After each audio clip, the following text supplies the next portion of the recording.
I've never won Worlds or D2 Summit yet. I'm hopeful, but I haven't. But I've also been there and placed 6th, and it felt like we won when it came to Worlds. My number one goal is for the athletes to walk off the mat proud of what they've done. Cheer is the only sport that has an entire subset of it that is designed to be co-ed.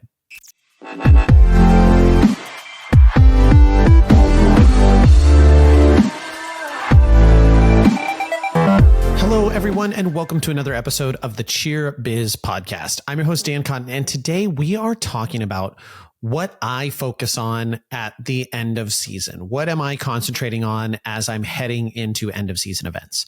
Now, before we get into the episode, make sure you head on over to Cheer Gym Owners on Facebook and All-Star Cheer coaches and owners as well, if you are a coach and an owner or just a coach, and check out nextgenowners.com so you can learn more about how to join the academy.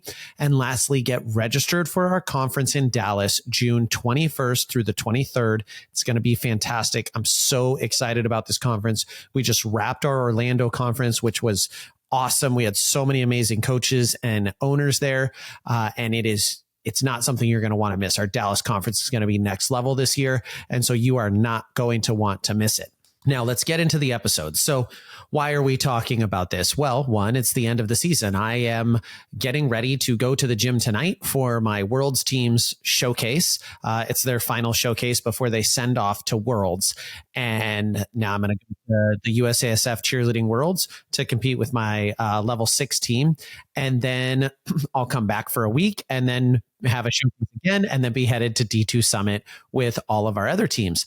So what is it that I'm thinking about right now? Because I've talked about the dichotomy of the season still going and kind of ending while you're also running tryouts. And we actually just ran a tryout, which I'll be doing a conversation about my thoughts on tryouts and leveling and some of the challenges when people don't like the placement that they get. And that I know that's something to be thinking about right now. Right now, I'm very concentrated on going to Worlds. And so what are the things that I am focused on in the end of season that I feel have made our retention what it is and helped us grow and sustain the successful business that we had?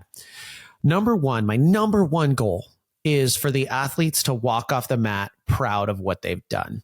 And that's really the only thing that is 90% in our control. The reality is that cheerleading is a challenging sport. And unless you're having the greatest of great days, I've seen amazing teams, like teams that have hit all season long, have struggles at an end of season event.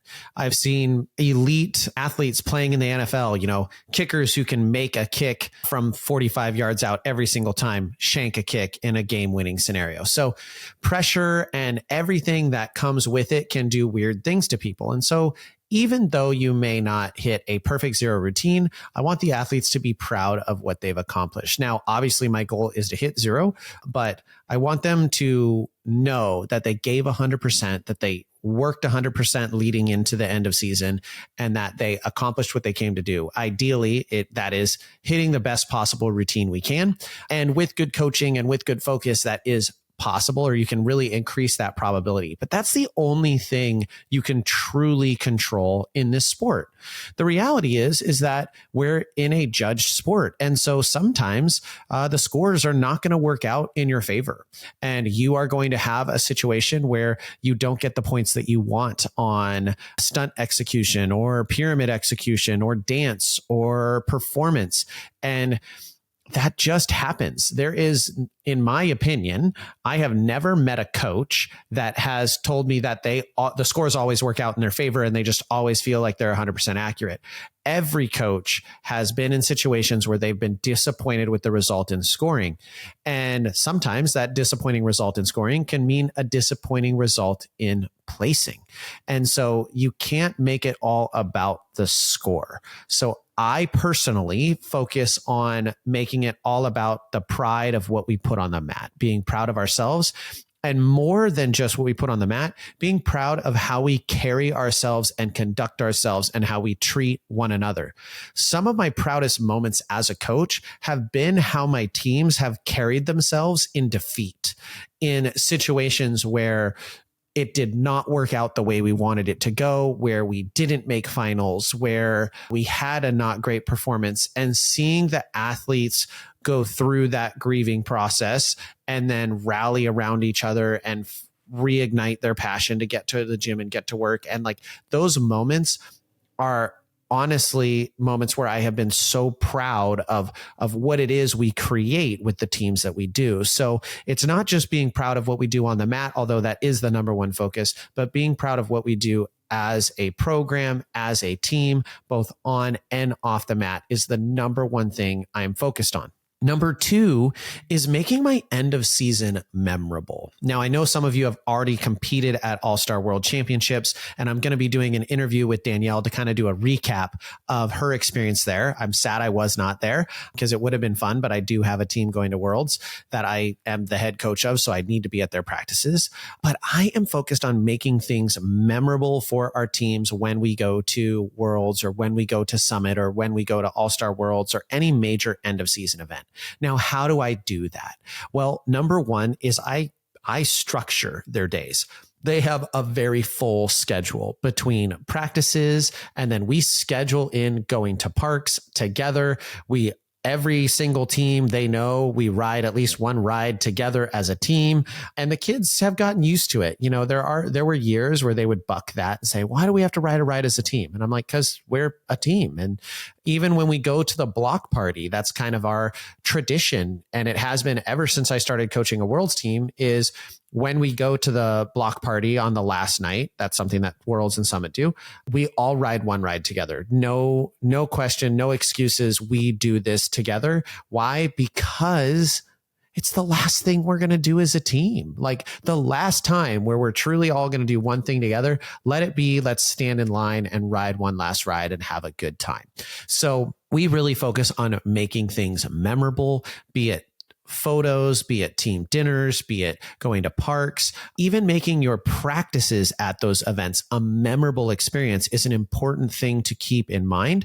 And I'm always looking at crafting this. And how do I do it? Well, I was a theater geek in high school. I wrote screenplays. I was in the film club. I actually started the film club and we wrote movies and they were horrible. But I think of things from that perspective. So I look at the going to Summit or going to Worlds or going to All-Star World Championship. And when I look at it, I go, okay, I'm writing a script. How does the story of this trip go for my team?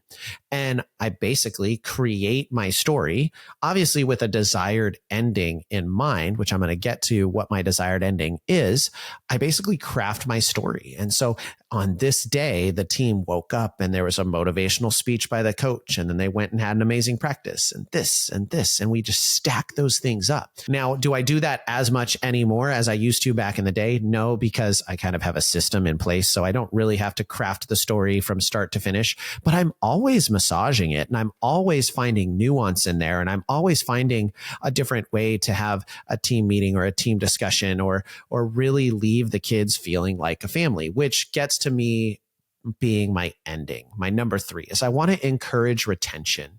And I want to encourage retention by giving these kids lasting memories where they know that this is their family and this is their home. Even if they're graduating, this is a program that they want to be at. These are the people that they want to be doing this sport with. And that feeling of community is what so many of these kids are really striving for ultimately. Yes, do they want the accolades? Yes, do they want the banners? Absolutely.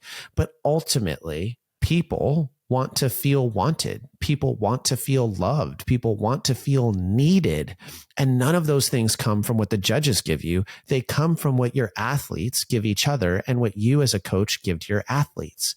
So ultimately, when we leave, when we get back on the plane at the end of Worlds this coming weekend, I want my kids to know that their coaches love them, that their teammates love them, and that we did our absolute best we could possibly do this season. And that no matter what the results were, they have a group of 21 friends that will support them for the rest of their life. And that's the feeling I want them leaving with. And when we achieve that, we see our retention numbers increase. So those last kids that were wavering on, oh, am I going to come back or am I going to cheer again? Those kids do. because they realize that we truly have the ability to build something special in cheerleading. It's unlike any other sport, and I've done a lot of them. It's just different, especially, and I know a lot of you do not have them, especially if you coach a co-ed team. Like, I love my all-girl level 4. I love them. 30 girls together, like that is a very special thing too. But there's something really cool about co-ed because cheer is the only sport that has an entire subset of it that is designed to be co-ed. That is what it is for. And there's really nothing else that does that. The closest you could get would be like pairs figure skating, but everything else, there's no like team sport like this that really combines to be a co-ed sport and create one cohesive team based off of that dynamic. So it is something really cool and something I think is a really unique opportunity. So as you head into your end of season events, this is what I focus on.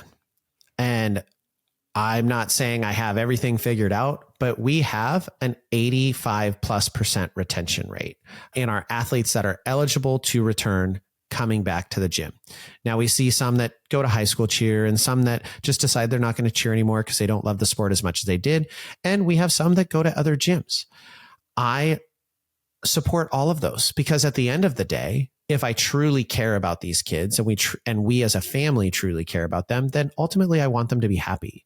And I hope that if they're not getting whatever need it is met in our program, then I want them to go get it met somewhere else. Now, do I believe that we can meet those needs? Yes, I do.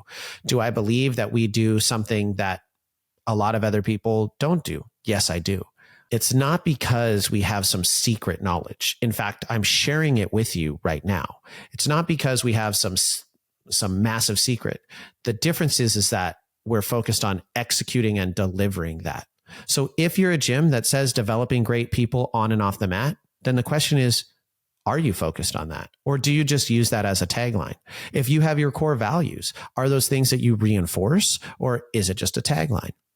Right? I'm always assessing those things. And I look at my end of season as the last opportunity to drive home that point and really put the ending chapter on my season. And ending chapters can have tough moments. I've had the hard conversations with teams when we've not done what we wanted and not made finals. I've done that as many times as I've made finals.